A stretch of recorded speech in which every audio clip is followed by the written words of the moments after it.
for a very long time. It's really nice to see everyone. Yes, please do.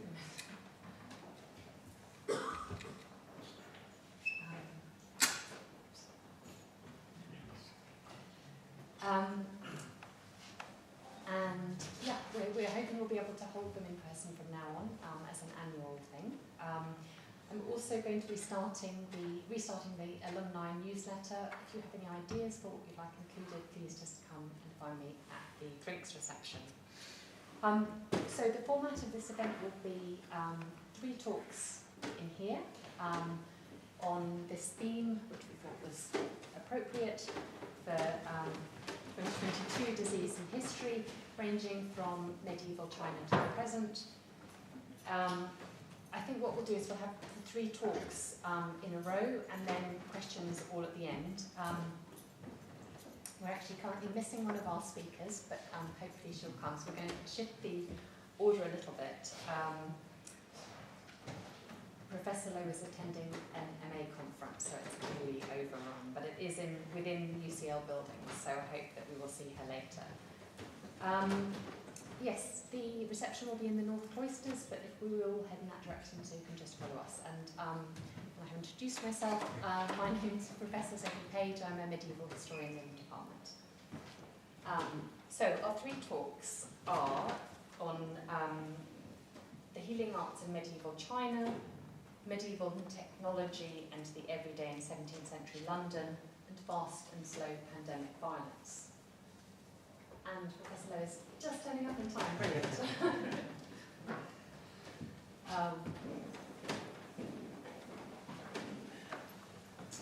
And this slide is here because hello to everyone on Zoom as well. If we have time at the end, we will take questions from anyone joining online as well as in person. If you have a question, make time for all of them, please email Helena, who is helping us organise this, at this email address.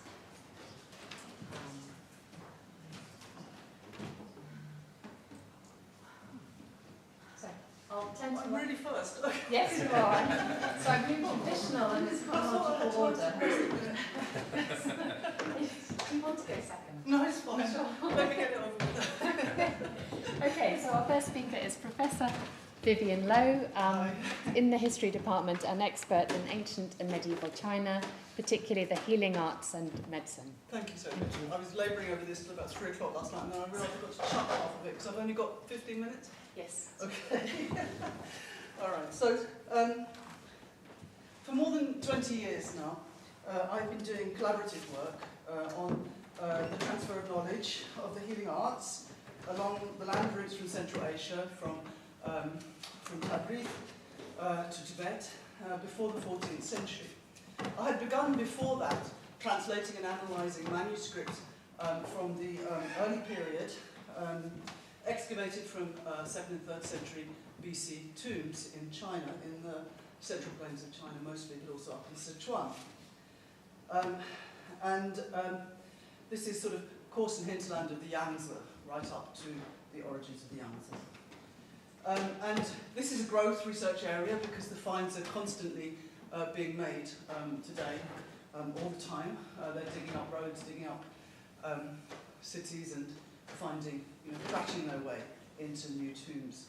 But the interest in long-distance medical manuscript exchange took me to the Thousand Buddha Caves, or the Mogao Caves, which is at Dunhuang in northwest China, near the Taklamahan Desert.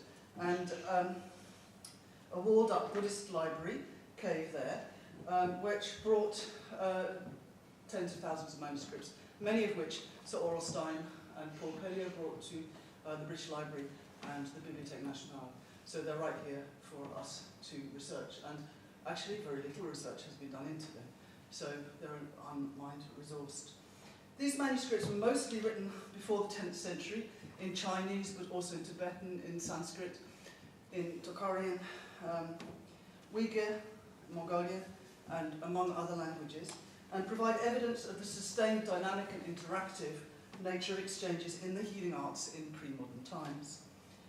For this very short presentation, I'm going to do a little less than I intended to do, but I'm going to talk about the older manuscripts, the early imperial manuscripts that I've published on, and particularly the implications of another later manuscript called the Tansuk-Nama, the Treasure Book of Il-Khan, on the Chinese sciences and techniques, that describes the transfer westwards of anatomical knowledge and introduces all the challenges that that subject presents us with.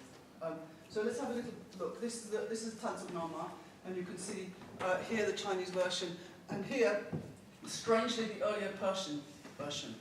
Okay, so what's happening here is that, of course, China printed up everything. So it prints up from later, we lose the manuscripts. So the manuscripts survive, many of them, in Japan and in Tabriz, copies at least, in Tabriz. And here you can see the Persian text, which I'll talk about a little more in a minute. So, here are, I'm just going to flash through a few images. Here are the images of the Marwan tomb, where much of my materials come from, and similar tombs. This is in Hunan, modern Hunan, near Changsha. And so you can see the silks here, you can see astronomical data, or astrological data, maybe, and these are lacquered tombs. And here are coffins that Lady Di of Tomb 1 was buried in.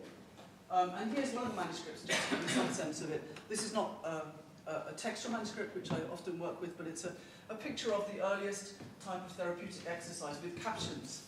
And one of my main translations is a book, a manuscript that is written on bamboo in another tomb not too far away from this one. This one's 168, the other one's 186 BC. So I did a lot of exercise trying to translate out what it is in these manuscripts being said.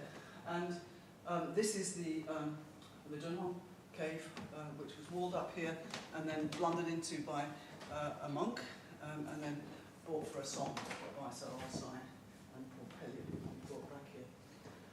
And just to give you a sense of the beauties of these manuscripts, the earliest printed book, which is the Diamond Sutra, which we keep next door in the British Library.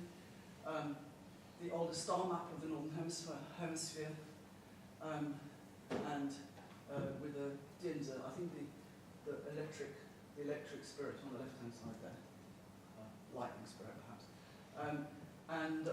This subject I've written a great deal about is one image of many of the body, and in fact it charts points, strategic points on the body, which in this case are related to moxibustion, which is burning artemisia in a sort of heat therapy on the body, very much related to the development of the acupuncture body. Okay, but these are the earliest charts that we have, again, in the British Library. Okay, so the historiographical issue that concerns me here is partly the difference between comparative and transcultural history, and particularly as it relates to rather pervasive arguments about the circumstances that gave rise to a European modernity, and not a Chinese one. Joseph Needham's mega work, which you may or may not know, on the science and civilization of China, has already thoroughly debunked Francis Bacon's 1620 thesis about the three core markers of modernity in the new organum: printing, gunpowder, and the magnetic compass that changed the face and conditions of things all over the globe. The first in literature, the second in the art of war, and the third in navigation. Clearly, the expansion of education and the production of how-to-do manuals seemed to Bacon to widen knowledge, and the ability to get around the world and blow it up were the preconditions for ushering in a new age. Needham, of course, told us that all these technologies had long existed in China before they emerged in Europe, without stimulating any great enlightenment. And now, this is the next bit is the bit I'm going to cut, unfortunately, but I'll give you a sense of what I was going to say. Basically, the body as a machine, much has been made of this idea, and about Cartesian dualism, etc. And I find it, and the rise of empiricism. So I find the body as a machine in early Chinese medicine. It talks a lot in the canons of Chinese medicine about the woven body. So you have the channels of acupuncture which talked about as the weft and the warp. Okay, and there are many allusions to weaving. Well, recently, this is a conference that I held here a few years back, and basically I was talking about the cross-transfer of technology between weaving and medicine. So you have all the allusions to the web and the weft of the body, etc. And interestingly, in this new tomb that was unearthed about 5 years ago, you have the earliest mechanical looms. In the same tomb as you have images of women weavers, the bodies of weavers that we can tell from the morphology of the bones, and of women weavers, and also medical texts, which are also talking of the same kind of thing, of the sort of weaving a medical imagery. So I'm not going to talk about that because, and this is just a thought that all that we know, for all that we know, we can't really understand about how the conditions for the flowering of the new science. Nobody's really that convincing. Okay, so I just want to move on to. I'm not interested in who did what first. It doesn't seem like an interesting question to me. But for me, transcultural history has more to offer than comparative history. For some time, I've been challenging traditional narratives that bifurcate a modern West and an East stuck in a remote and moribund past. And I prefer to speak about an interconnected world of knowledge exchange. And I think that's my birthright, really. I can't do anything else. So for many historians of both European and Asian science, there is a deep-seated perception that anatomy is a thing of the West, and brought into being by perceptions of the body located in classical Greek literature. The glorification of the individual, the athlete, concentrated the artist's gaze on the body's muscularity, its capacity for independent movement, heroic action, and created the body beautiful of classical art. Here we find images dominated by anatomical structure and the interrelationship of muscle and bone, as shaped by the tyranny of the eye. Kuriyama, an elegant and influential commentator, sees the continuance of these themes underpinning modern European and American cultures of individualism, and in contrast, the cosmologized body of classical Chinese acupuncture, emblematic of the collective body, where individuality is trounced by duty, whether that be imperial duty, duty to your family, or duty to the communist state. There have been comprehensive, longue durée style studies of Western medical art that choose to analyse visual styles from the Renaissance to the present day. And here we have Kemp and Wallace, for example, in an exhibition manual saying that the concept of anatomy and the method and practice of human dissection are not only the basis of medical science, but also emblematic of all Western human thought and activity. The divergence of Greek and Chinese medicine on the basis of dissection and anatomy, as we shall see, have been very much overstated. It has long been held that Confucian sentiments about the sanctity of the body prevented Chinese from carving it up. But that is the result of a comparative history that has to first define national or cultural characteristics and inevitably essentializes in the process. From the mid-Han period, around the turn of the millennium, certain types of medical knowledge were derived from the observation of tissues and bones and viscera of the physical body. And there are 1st century BC records of the dissection of criminals, the weighing and measuring of their organs, and these find their way into the classical medical treatises. There were also images of later dissections, which were modified and reinvented over the centuries, well before the Italian Renaissance images that we know so well. Earlier European images are conspicuous by their absence, and that's something that it took me a long time to find out because European historians of anatomy didn't want to tell me, because of this issue about who did it first, which I think is not an issue. For China, we have many illustrated histories of medicine, and images have been used as sources of information, but it's only later that we're beginning to see studies that go beyond essentializing China and the West to offer serious reflection upon the epistemological role of images that might counter established discourses. As with ancient Greece and other cultures with long-standing written medical traditions, it is abundantly clear that in China, deep surgery could not be therapeutically effective in the treatment of living bodies. It was more, except of course in warfare and in childbirth. In the treatment of living bodies, it was more practical and effective to imagine their physiology and anatomy as homologous with the order of the external worlds, as visualized in the yin and yang channels of the acupuncture body. So now, as I promised, I'm going to come to the Persian manuscript.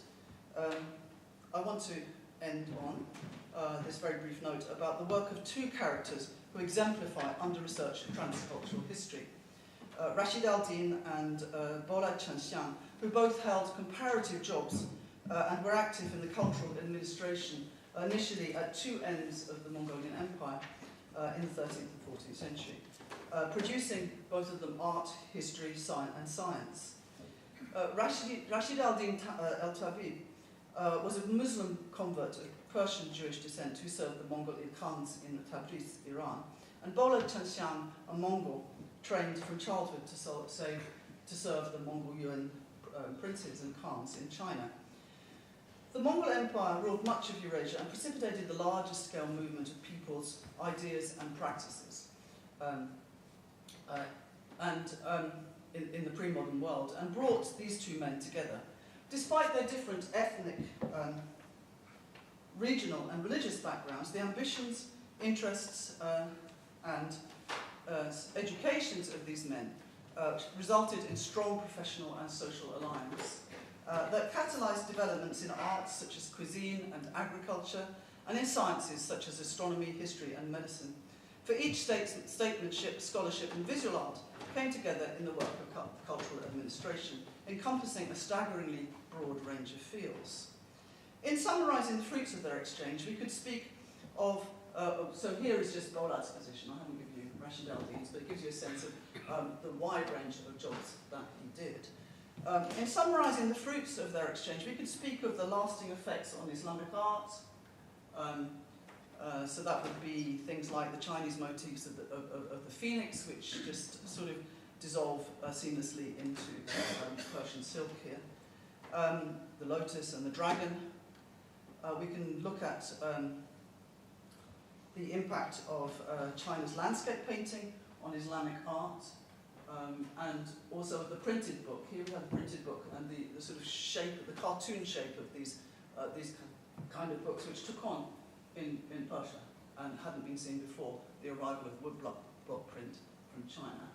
Again, epic stories, very similar to those that are told in China on these manuscripts, which copy of the book show.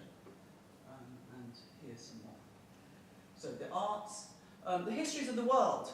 The first multicultural history of the world to include Muhammad, Moses, the El Emperor, and more beyond. This is Jamiat al-Tawari. And there are the Chinese ones, the Chinese emperors depicted. Okay, so we could speak of the multicultural history, but here we'll see it demonstrated in the history of the body. So it says in the Tansu'nama that the achievements of Chinese sages, doctors, astronomers and literati are indescribable and previously unknown to us, and I've overlooked. Thank heaven that they were drawn to me so that I can understand and discover their true nature. Rashid al Din wrote the Tansu'nama's lengthy Persian introduction. He wrote of the principles of Chinese medicine, the physiology of the inner body, the traditional pulse study. The Mongols admired Chinese pulse study and Chinese descriptions of the movement of blood and qi, in part because it somehow mirrored what they knew already from Galenic medicine. He assembled a team, including a Chinese doctor and a Persian doctor who knew Chinese language, and together they exerted parts of the classical medical treatises like the Huangdi Neijing, the Yellow Emperors in a Canon, and other books like the Zhenjiao Jiajing, the ABC of China, of acupuncture, and also chants of the pulse in rhyme, which they transliterated into Persian, and so we can imagine Persian students chanting in classical Chinese. which is a moving thought. The Tansu'nama diagrams express underlying paradigms of the Chinese cosmological principles in which much of Chinese medicine is based. Let's have a look at some of them.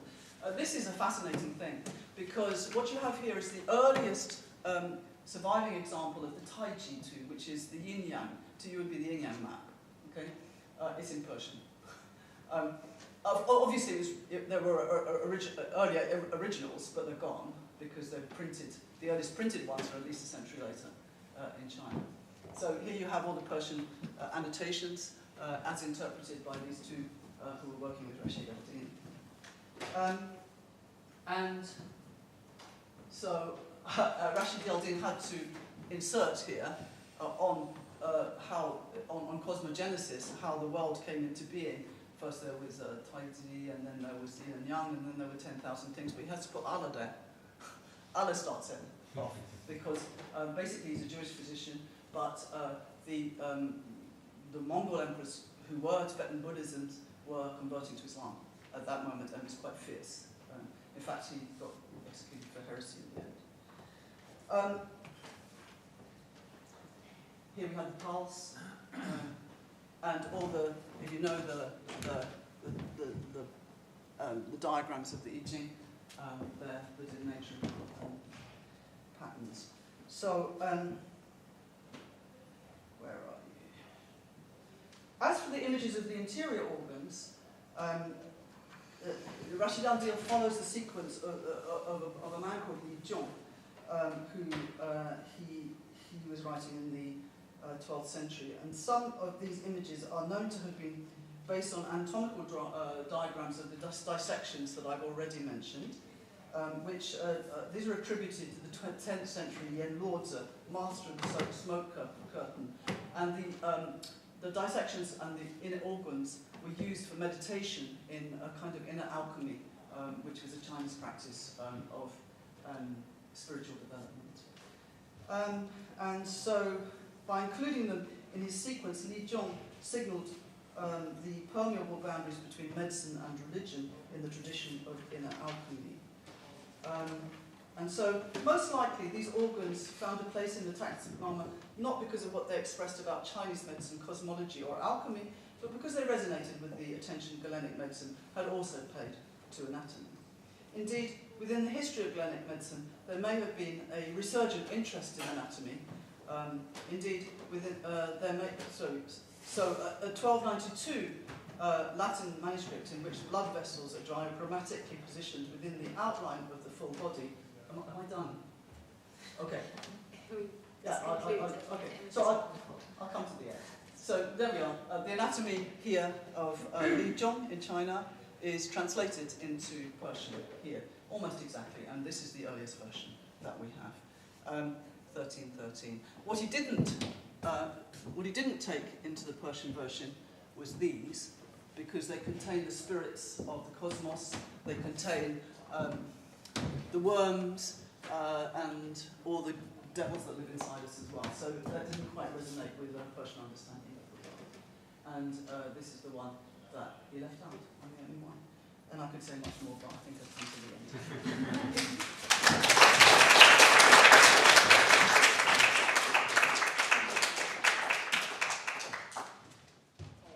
So we thank Vivian for that very rich visual survey of different ideas about the body across Asia.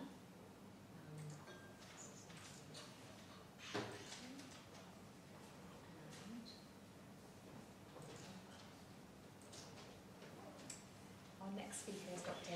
Lowe, a historian, so in the department at UCL, a specialist in medicine and science in the early modern period, and very grateful that you're talking to us today about medicine, technology, and the everyday in 17th century London. Thank you, Sophie. Good evening, everyone. It's a huge pleasure to be here, to meet everybody, and to share some of my research. As Sophie said, I'm a historian of science, medicine, and technology, and my research focuses on how knowledge practices and ideas about the natural world frame everyday experiences of our historical actors. My current projects look at a wide range of things, from translation practices, very much in line with what Vivienne has been talking about, to information visualization practices, to cheap medical prints such as medical adverts, to everyday health technologies. And it is on the last topic that I'm going to talk about very briefly tonight. So, with the COVID pandemic and our discussions, thank goodness no longer hourly, of health objects such as ventilators or oxygen tanks, vaccines, FFP2 masks, 70% alcohol hand sanitizers, we're so glad we don't have to talk about this anymore, aren't we? Phone tracking apps or COVID passes. I think what the pandemic has really taught us is that there is no doubt that health technologies in general, occupy a central place in the landscape of contemporary medicine. Indeed, the study of medical technologies of all sorts is now well entrenched in histories of modern medicine, particularly that of 20th century biomedicine. However, and rather obviously, since we are a room of historians, health technologies are not a new thing. In fact, they were always part of the medical landscape, and their histories stretch back to ancient civilizations. And in recent years, historians of science, medicine, and technology have begun to recover their histories. So, for example, scholars such as Heidi Hauser and Jane Draycott have written cogently about disability and prosthesis in Reformation Germany, that's below, and in ancient Rome. And as COVID passes made the headlines last summer, historians such as Alex Bamji at Leeds were able to remind us that these existed in very similar forms back in the Renaissance. In fact, any cursory investigation into early modern medicine brings up examples of recognizable medical tech, such as ear trumpets. That one's actually drawn by Sir Isaac Newton himself. That is an enema syringe. We can talk more about that if you want. This is this is the first engraving produced in England by Thomas Gemini, and it is a poster on bloodletting, so it's a kind of educational poster as well. So all of these are recognizable health technologies. I can talk more about these objects in the Q&A if you're interested. So the survival and familiarity of all of these objects really invite us to further explore and to weave together longue durée or long view histories. As a historian of medicine, there's always a temptation to write a history of pre-modern medical technologies by highlighting precursors of familiar objects. So, unsurprisingly, you will find in histories of medical technologies that we have really robust histories of surgical instruments, particularly the ones that highlight innovation or invention or heroic stories. These on the screen are the childbirth forceps attributed to the Chamberlain family, who apparently invented them, and they're dated to the 1580s. But what if, and that's our role as historians to ask this question, what if? What if instead, for looking for past versions of modern medical technologies, we followed our historical actors' categories, using their terminologies, their categories, and we delved into the kind of objects that they termed as technologies? What if we focus less on stories of innovation, but rather on stories of technology in use, or of technologies of maintaining knowledge?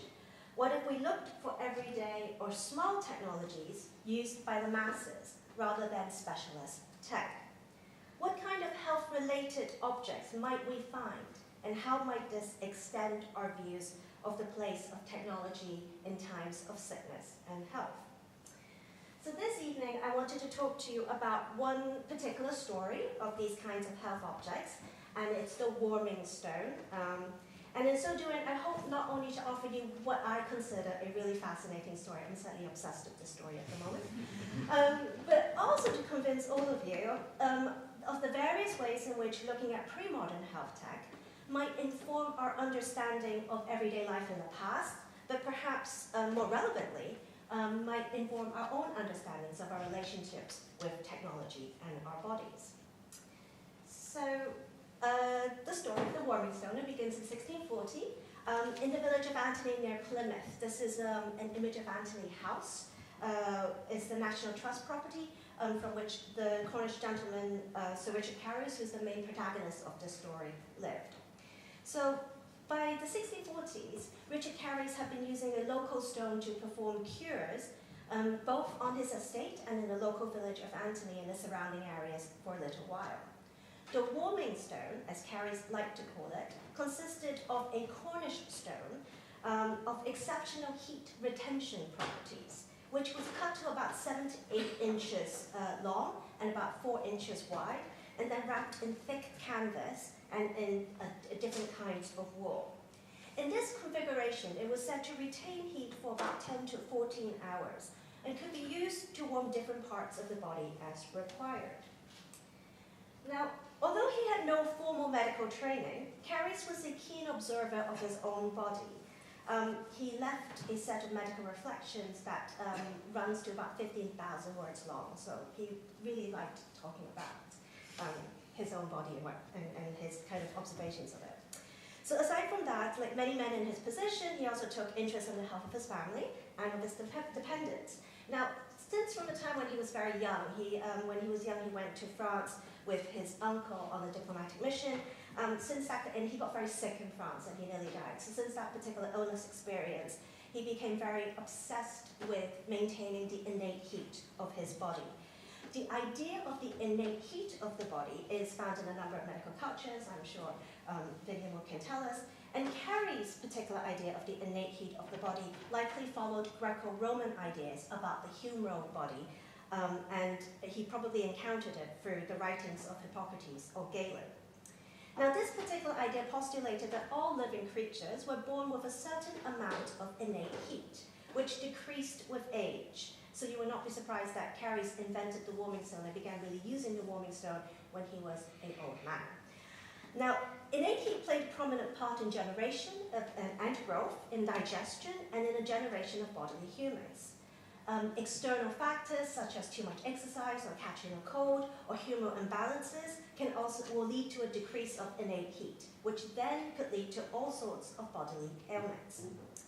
So early modern men and women, like Careys, used a range of therapies to regulate their bodies and to maintain the store of heat within their body.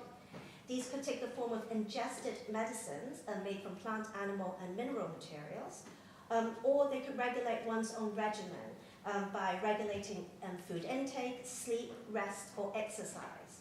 Or, of course, they could also apply external heat sources to warm their body. So the warming stone, this is the title page, we'll come back to this actually, was Careys' invention, and that is the word that he uses whenever he talks about this stone, to replenish and to maintain the heat of the body. So for Careys, the stone functioned very much like warming medicine. So we might think of, for example, if you drink ginger tea, you feel that that warms your body a little bit. So for Careys, the function of the stone very much worked like that. But the advantage of the warming stone is that you could, the amount of heat could be adjusted, and it could be removed suddenly according to the needs of the patient. So as I mentioned earlier, throughout the 1630s, Carey had used the warming stone as a therapy for all sorts of bodily ailments experienced by his household members, his tenants, and his neighbours. By the summer of 1640, he felt he had collected enough testimonials or cases of successful cures to monetize on this invention. He ordered 1,000 stones and cases to be made and partnered with the London bookseller John Bartlett to take this invention to the capital. Now, each of the stones had to be sold with the pamphlet shown on the screen. So I might be disappointing you in saying this, but there are no warming stones surviving in museums and libraries, at least that I know of. But the stone actually was an incredibly popular device in the 17th century. At least 4 editions of different pamphlets have survived, as illustrated on this slide. And there are descriptions or references to the stone found in contemporary letters and in other medical books by popular authors like William Salmon, or in treatises of natural history, such as Robert Plott's Natural History of Oxfordshire. In other words, while this might be the first time you or I, or many of us, have heard of the warming stone, for mid-17th century Londoners, this was a well-known technology of health. Carey's warming stone emerges to modern historians through 3 different kinds of archival sources. The public view you can see via these printed pamphlets, published between 1640 and 1670. You get a more private view via copies of Carey's letters to John Bartlett, now in the archive of the German emigre and intelligencer Samuel Hartlib, which is in Sheffield, and I'm happy to talk more about that if you're interested in that too. and also a personal view via Carey's medical reflections and also his other kind of natural historical reflections, which are in handwritten form in manuscript, copied a couple of times, now still remaining in the monument room at Antony. And here is a page of the manuscript where he describes the stones, and handily within his written, even though he never tells you what kind of stone it is in print, or in his correspondences to Bartlett, in his private manuscripts, he actually tells us that the stone that he uses to make the warming stone is a polyphant stone, which is also produced in Cornwall a little further away. So as you can tell with all of this archival material and the fact that I'm actually really keen on thinking about this warming stone as a device, there are many things that I could talk to you about. So I'm going to try in my short talk to focus on two different things. First, I'd like to talk a little about Carey's testing and trying of the warming stone within Antony and the importance of first-hand testimonies.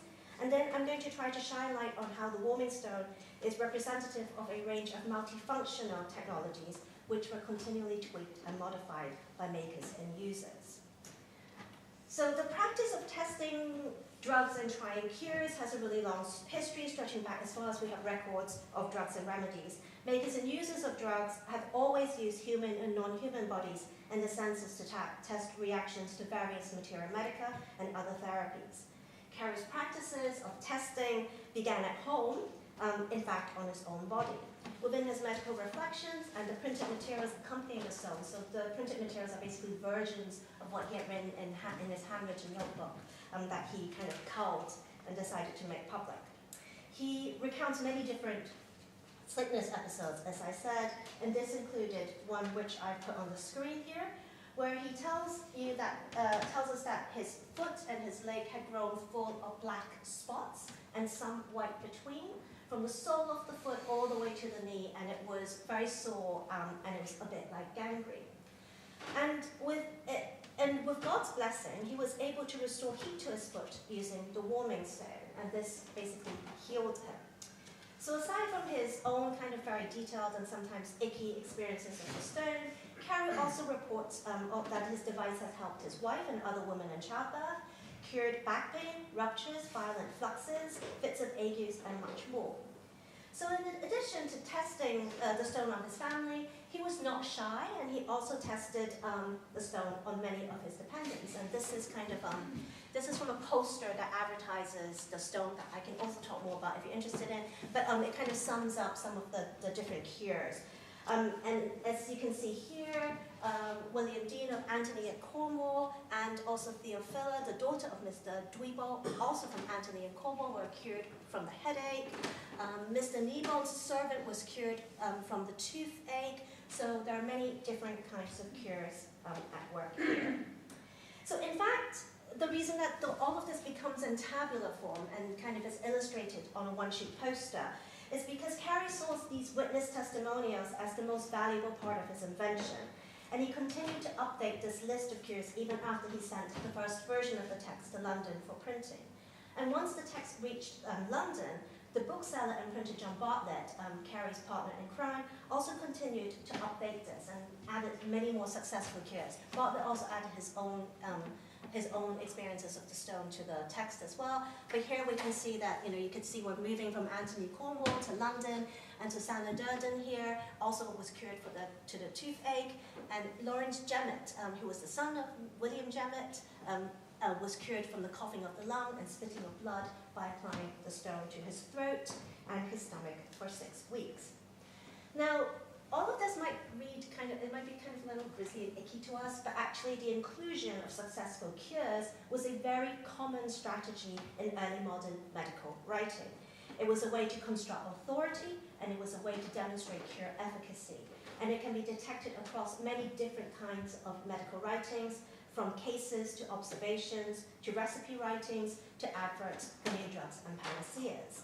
So as such, even though Carey himself wasn't a physician or a trained medical practitioner, in including all of these different kinds of testimonies, he was using existing practices of authority construction to market his invention.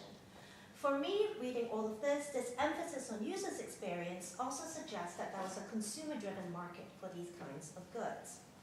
Now, perhaps in response to this consumer-driven market, Carey and Bartlett also designed and marketed the stone as a multifunctional and dynamic technology. Now, as you can see, this is again the title page of the first edition of the pamphlet. As you can see from here, even though we're really talking about just a stone encased in some linen cloth, Carey's advertised this device as a panacea of sorts. It could cure all kinds of quotidian ailments, from bodily aches to ruptures to fluxes to loss of hearing to eyesight. And despite these incredible cures, again to use Carey's own language to describe this, neither Carey's nor Bartlett were satisfied to market the stone as merely a health technology. Rather, they sold the stone as a cheap, convenient and portable warming device suitable for use for scholars, faithful churchgoers and the poor.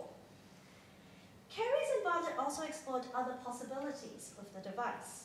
At one point, Bartlett wondered whether they could design a version of the stone that was slightly bigger, that could double as a lap desk. Then the user could take it, could use it both to take notes, say in parliamentary debates, this is particularly mentioned, and sermons in church, and stay warm at the same time. Whilst this suggestion was vetoed by Carey, there's a long discussion of this in the letters between them in the Hartlett archive. Carey thought that once you get the stone really big, it actually becomes totally impossible to bring along, so you can't really take it into Parliament anyway. It's kind of funny to think about them talking about this. Anyway, so Carey says, no, this is not happening, but it did inspire Carey to experiment with different kinds of materials and to create a muff out of very slippery material so that you could basically use it to warm your hands while you put it on your lap. Now, the effort to which both of these men emphasized the many functions of their invention suggests that this was a very important point for early modern users and consumers. As Simon Werrett has written, ideas of thrift and reuse were commonplace in early modern household economies. Added to that, the various functions of the stone might also highlight blurry lines between what we might consider as a cure and what we might consider as objects to promote general well-being. These were devices for everyday living. After all, and I wanted to include this quote, a very hopeful quote by Carey's, he believed that there have not been an invention found these many hundreds, scarce thousands of years, so generally beneficial to all mankind as this, the warming stone, will prove, when it shall be rightly understood and duly practiced. So Carey's strong conviction of the utility of the warming stone might have been influenced by the severe cold winters which had arrived in Europe. As Carey and Bartlett were living and working in what we might recognize now as the Little Ice Age, it might not have been a coincidence, let's say, that both decided to design a fuel and cost-efficient portable warming technology. A warming stone might seem an odd object to our modern eyes, but undoubtedly it came in handy in the drafty old buildings of 17th century London, or perhaps even in 21st century London, given the cost of living crisis and our rising energy bills. So my allotted time is coming to an end, and I wanted to offer a couple of concluding thoughts. I hope that you've all enjoyed learning a little bit more about this once very popular but long forgotten object. Standard histories of medical technologies tend to focus on things like MRIs, CT scans, robotic surgical arms, and all of that kind of heroic, very manly objects.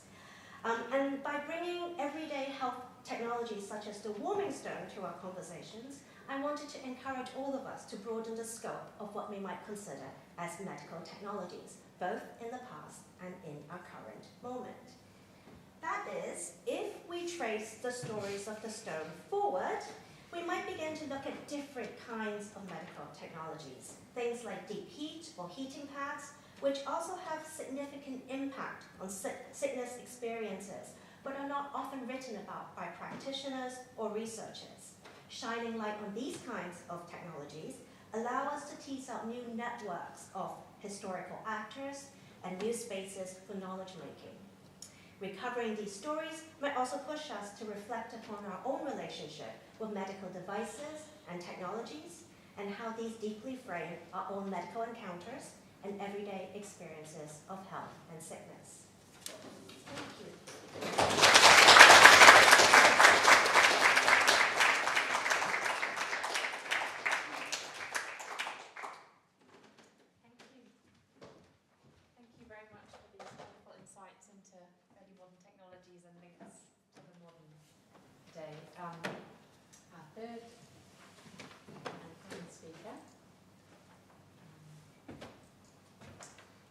I'm a medievalist in the department who works on medieval Europe, but also the Anthropocene, and is going to talk to us about fast and slow pandemic violence. Hi, it's an enormous pleasure to be here and also to see some familiar faces. So welcome back to in-person alumni events. It's great that we can start these again. Unlike Vivienne and Elaine, I'm not a historian of medicine, so I'm sort of here fraudulently. And unlike them, I'm not going to be talking really about issues that have come out of my own research, so much as issues that have come out of my own teaching recently. So one of the things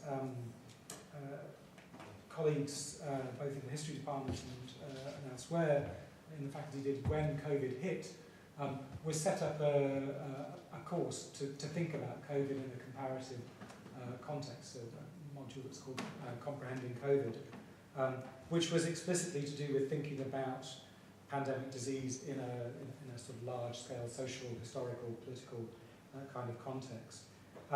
Sophie briefly mentioned the Anthropocene. So that's the idea that we're now living in a world where humans are kind of geological agents at a kind of global scale, that the geological sort of time world of the planet has been altered by human activity. That's another interest that I've been developing over the last few years. Like Elaine, though, I'm going to think about how both how older history intersects with our current apprehension of disease in our presence, and really sort of try and vice versa, how that pushes us to think about disease differently in the past. And one of the sort of key question I want to ask and try to answer in this very short talk is really what the speed of violence in relation to disease does to our ability to respond to it. So, do we respond better to pandemic diseases if we experience them in a way that is fast, or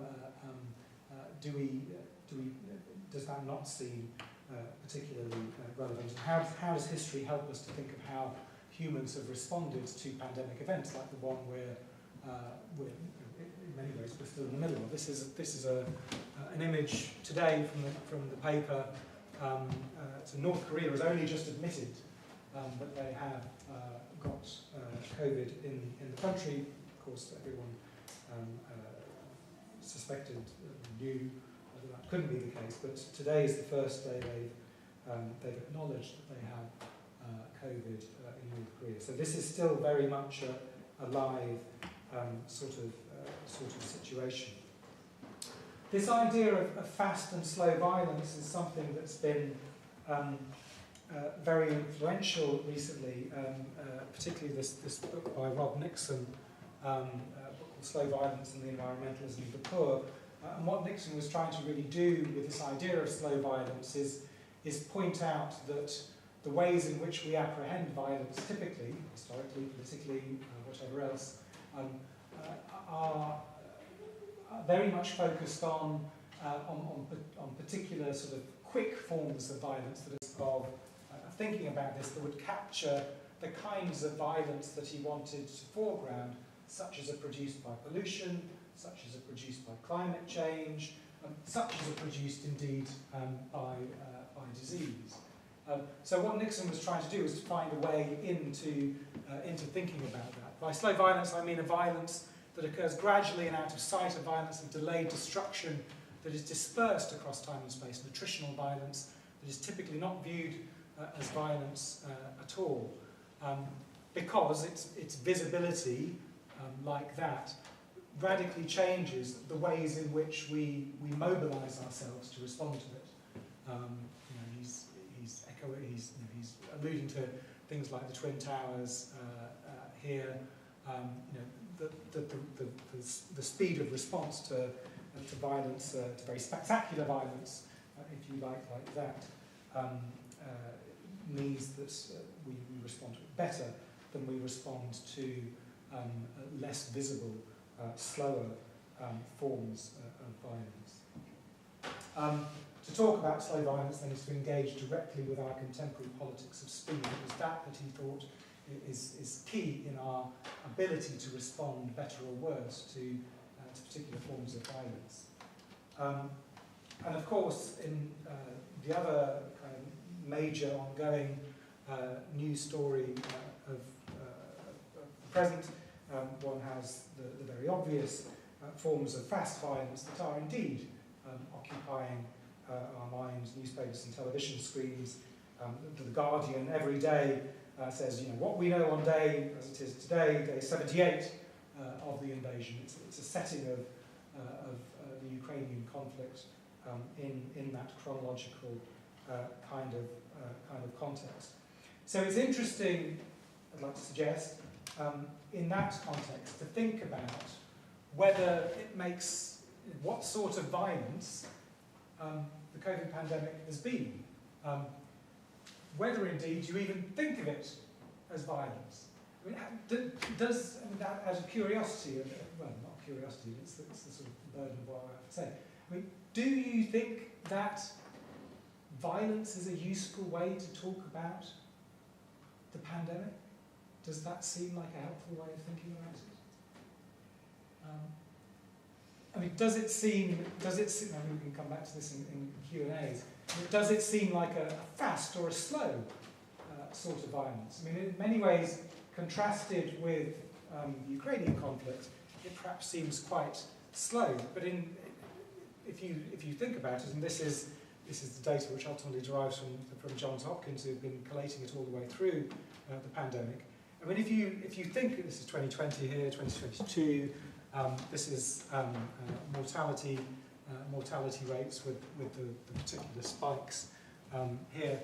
I mean, if one thinks about it, this is pretty fast actually, and one might indeed respond that, well, yes, we have responded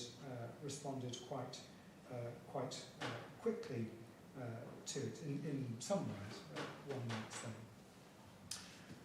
I want to put that into some context, though, by thinking about the greatest public health disaster of the second millennium, namely the Black Death, which unlike COVID is bacterial rather than viral, and which has the particular transmission mode it does out of the rodent population into humans. It's not a natural human disease. It's a rodent. It's a rodent disease, and that's the way in which it operates. If one thinks about that, our image of the Black Death is one of very fast transmission. Out of Eurasia, westwards, in this sort of core period in the middle of the 14th century, moving west. And indeed, if one looks and tries to kind of tabulate and then map out reports of the pandemic in this way, in that sort of 1348, 1350 period, you can do, you could rig up a kind of time lapse photography. February 1348, September 1348, February 1349, September 1349, February 1350, September 1350, in which you see it moving extremely rapidly in that way. But there are ways in which recent historical work on the plague have shown actually that it's a mixture of different speeds of violence, if you like, and indeed different sorts of violence. Since the most recent, this is just a map showing you how where the plague outbreaks in sort of pink map onto different particular urban centres, showing you how it moves around. But recent work on plague has shown that, in fact, this isn't simply a very compressed 14th century story where it explodes kind of catastrophically, very rapidly, moving with great mobility. But it's actually a much longer story that goes all the way back into the early 13th century, where it's around then that we can identify something that historians of the Black Death called the Big Bang, which is the point at which the disease explodes and mutates into much more virulent and fatal strains. And that history of the disease itself mutating can be mapped on very well to the history of the Mongol Empire's aggressive expansion, both northwards but also westwards. So one can see in this period that actually the history of the Black Death is a mixture of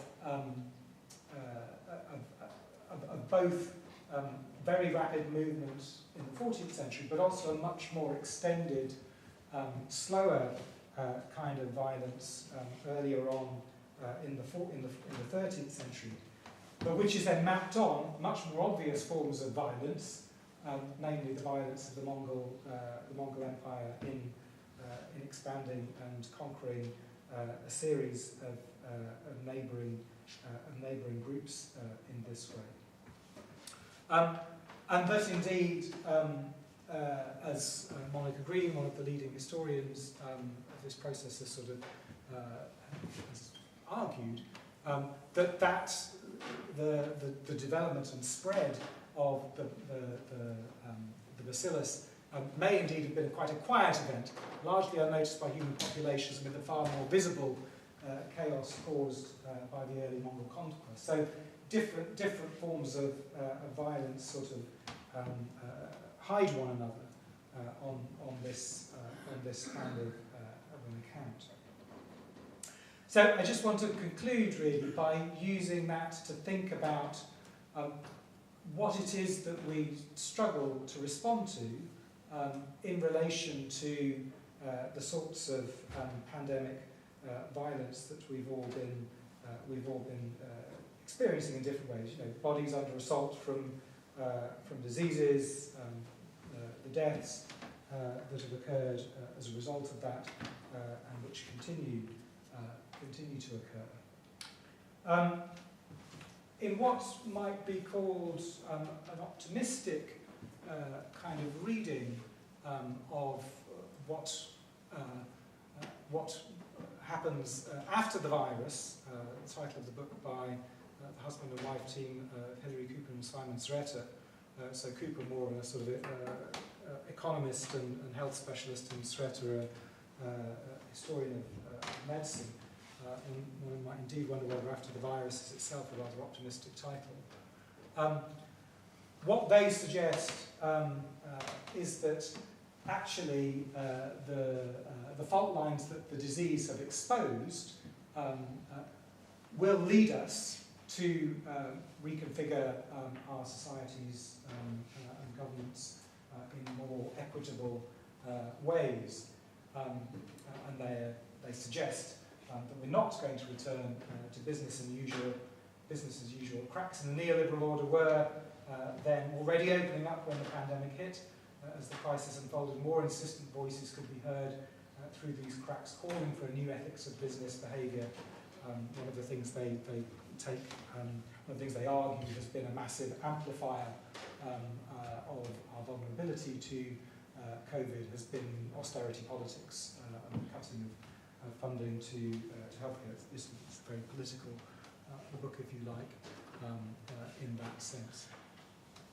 I want to conclude just by suggesting that talking about fast and slow violence like this is looking in the right place but stressing the wrong thing. That it's not the idea of slow violence stresses the idea that it's the stretched nature of how we experience violence that makes it problematic for us to focus on. That because something is happening slowly, we find it difficult to focus on it, whether that violence is pollution, climate change, or disease. But as we know, COVID occurred very, very rapidly.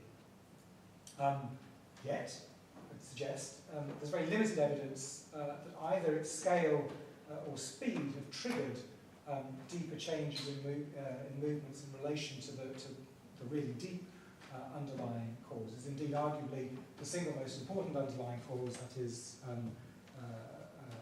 habitat destruction and deforestation, which is most likely either immediately or mediately where the zoonotic transfer,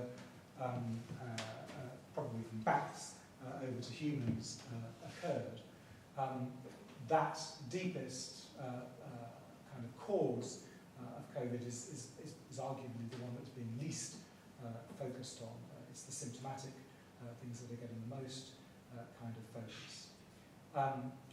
Or that the speed and rapidity of the pandemic are really producing better safety nets or preventatives for, I'm afraid to say, the next pandemic, whenever that will turn out to hit.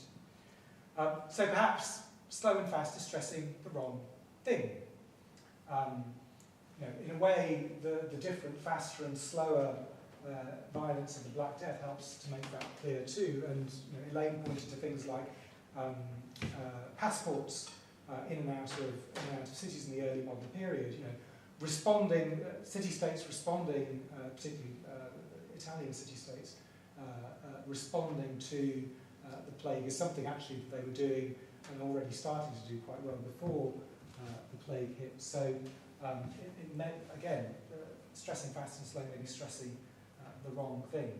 So what I want to finish just by suggesting is that perhaps what makes this sort of violence hard to respond to is firstly that it's disembodied and not in human hands. Why? So, for instance, why would it be so weird to think of a truth and reconciliation process in relation to COVID? That would seem totally a kind of category error in relation to, say, what went on in South Africa or Yugoslavia or Rwanda, etc., etc. We think of these sorts of violence in different ways, and I think that's in large part to do with the fact that the violence is disembodied. It's not in human hands, and it's therefore hard to attribute responsibility for. The chains of attribution are much more sort of extended and complex, and therefore hard to track. The sources ultimately of that violence are not us directly, but they're viral, bacterial, etc., etc. So maybe rather than thinking about fast and slow violence, we need to think about kind of staggered violence, and maybe if we think about the problems we have in responding to that sort of violence, in this instance pandemic violence, but also in the same way that Nixon is wanting us to think about climate violence, environmental violence, etc., etc. Maybe if we can think about that more constructively and why we find that more difficult to respond to, we'd be able to respond to it more effectively in the future.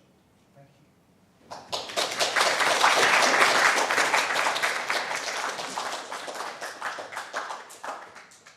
Thank you for that brilliant paper, helping us think about different kinds of pandemic. Could I ask Vivian and Elaine to come and sit here? I'm just looking at the time. There will be still time for the reception, and we will have the room for longer than 8:30. Isn't that right, Elaine?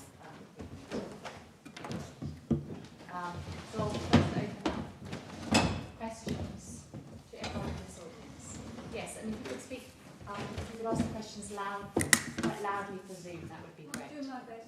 Thank you. You know, I was fascinated. I really enjoyed your talk. It did occur to me, you're talking, I love that on the almost the domestic scale.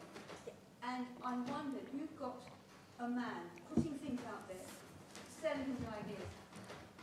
But it's a big thing, but do you think that perhaps if you looked at housewives' records, you will find things they invented, they will not be encouraged to put them out because they were that strong-minded, they might not get the chance, but they may have invented things for their households and their dependents and things. Do you think that's even a feasible thing, given the difficulty of finding evidence? Absolutely. Actually, my very first book was on housewives and their domestic medical practices within these households. So they were definitely, some of them were monetizing. I mean, they were selling things like cheese, or they had particular skills and techniques that they were taking from households to household. So women definitely participated in all of these trades. I mean, not only in terms of kind of domestic products, but of course, there were lots of women who were in London who were milliners, and they were selling, I think different kinds of material objects, etc. So there's definitely a gender dimension to this that we could explore further.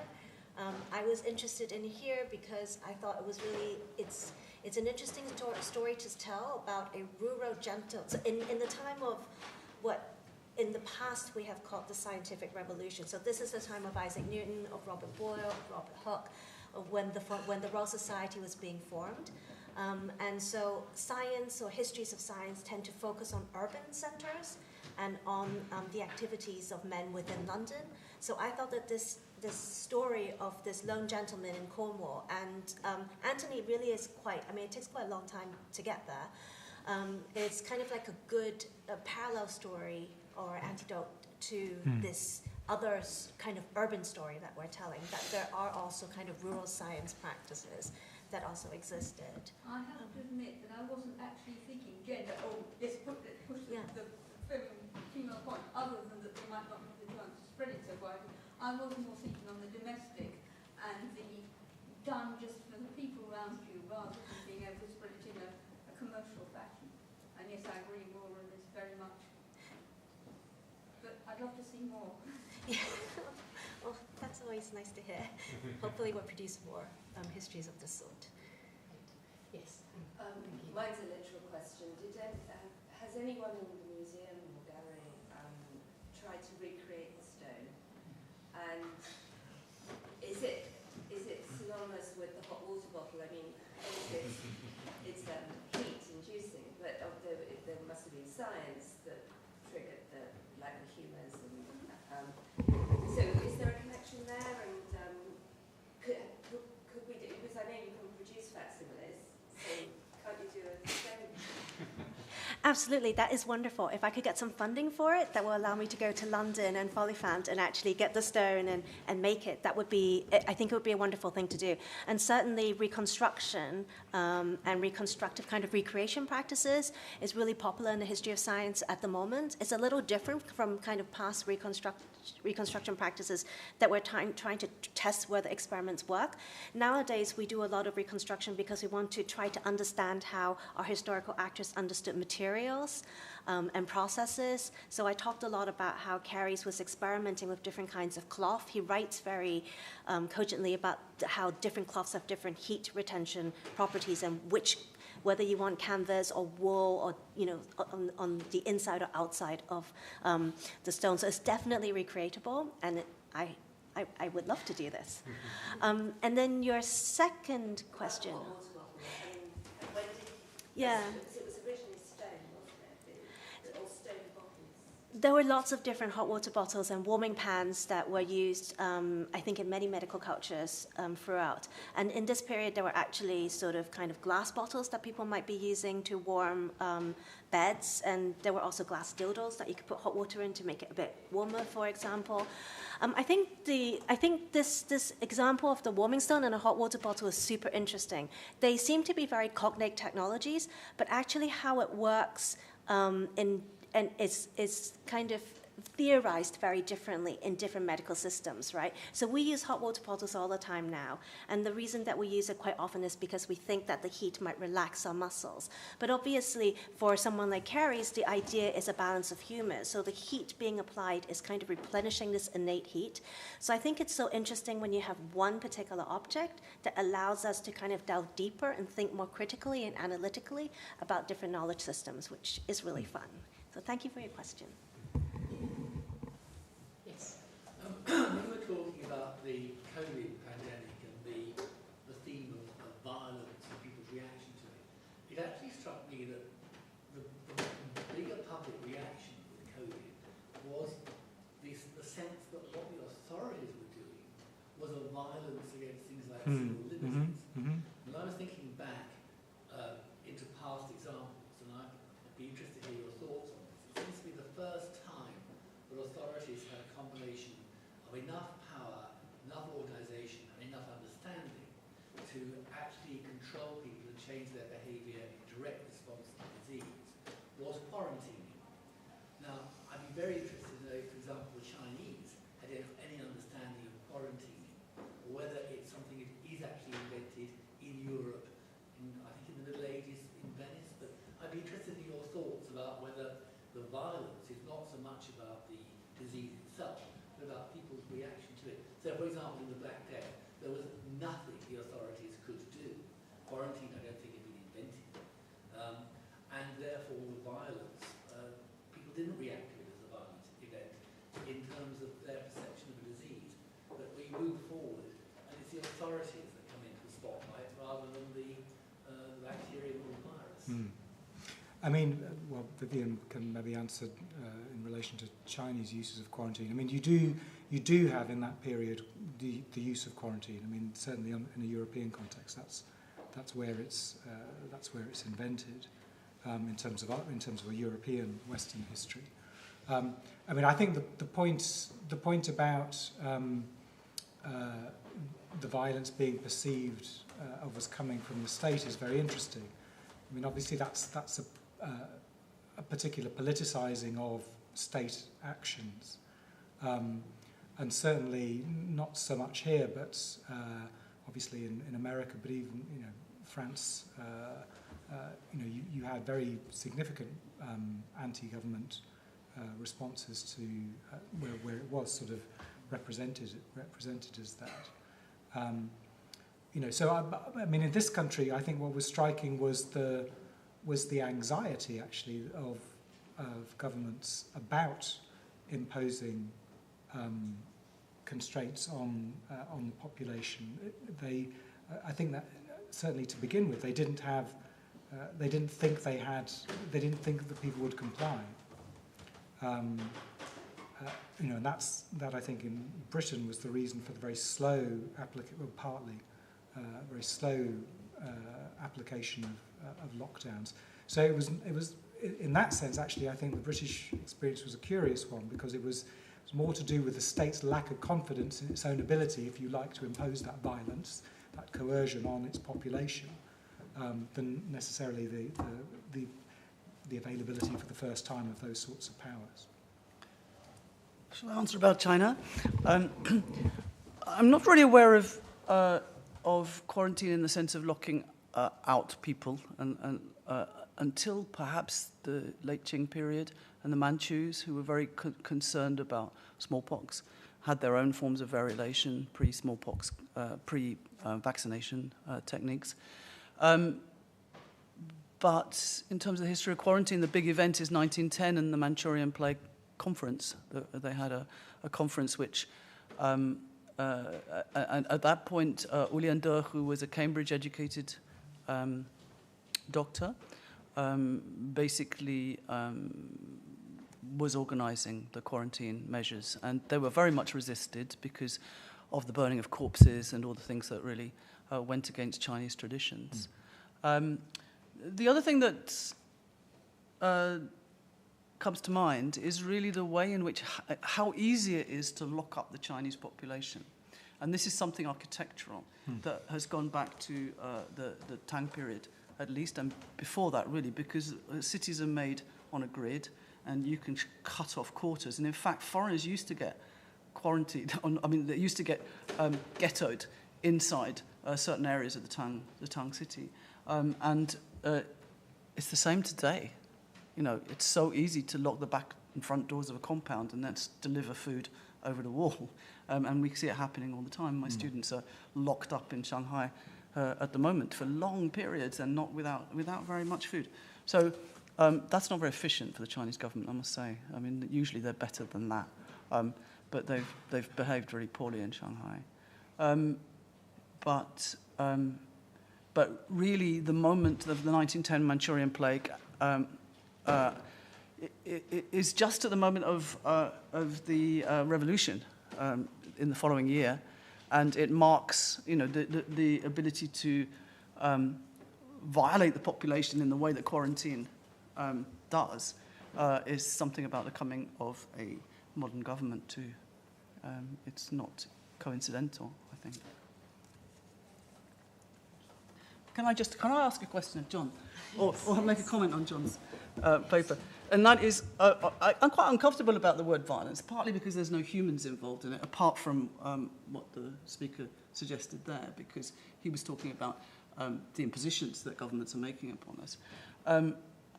My own experience of violence is, of course, violence against the Asian population in London, students at UCL. And it's very clear that Chinese are blamed. Mm-hmm.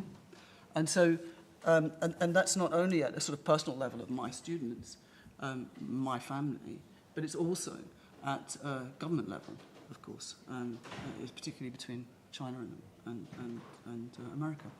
So, I mean, I can understand it, but the term violence does seem to be human, associated with human, rather than kind of geological events. Sure. I mean, this isn't specifically, well, this isn't geological. No. I mean, it is a kind of provocation to think about,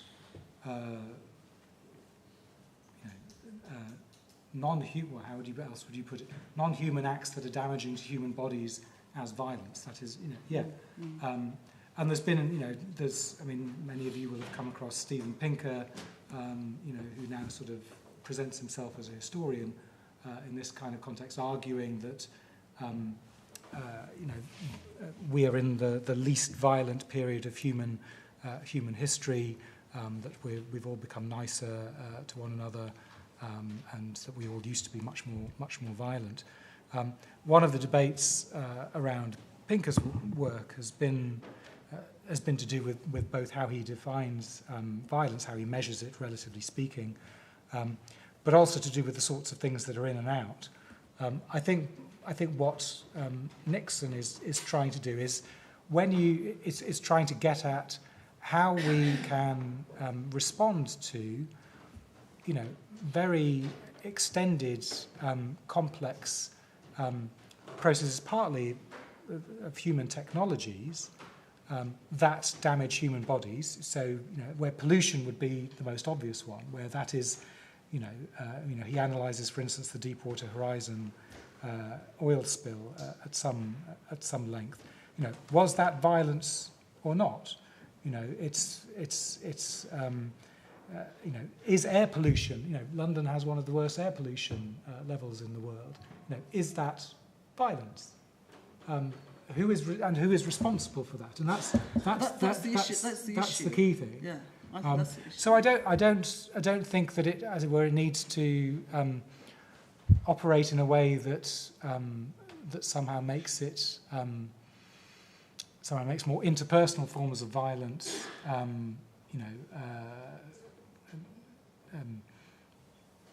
less weighty, less serious. But I think given the complexity of the world we live in, and given the deliberately attenuated nature of the effects of many of these large-scale processes, one needs to have a way to capture the effects on human bodies of those.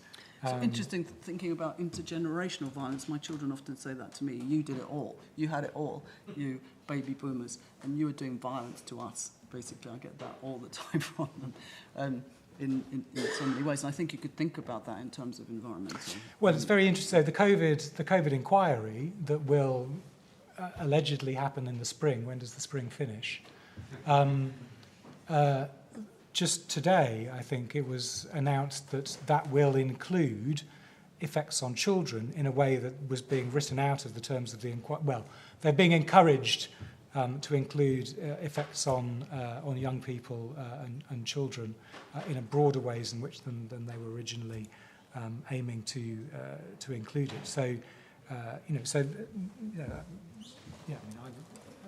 would agree that sort of mental health, the mental health issues could be sort of viewed as violence in that sort of way as well. Thank you for the discussion. I think in view of the time, if you have questions for our speakers, I'm sure they'd be happy to answer them downstairs, but we should go down to the north cloisters. Can we give a final round of thanks to our speakers?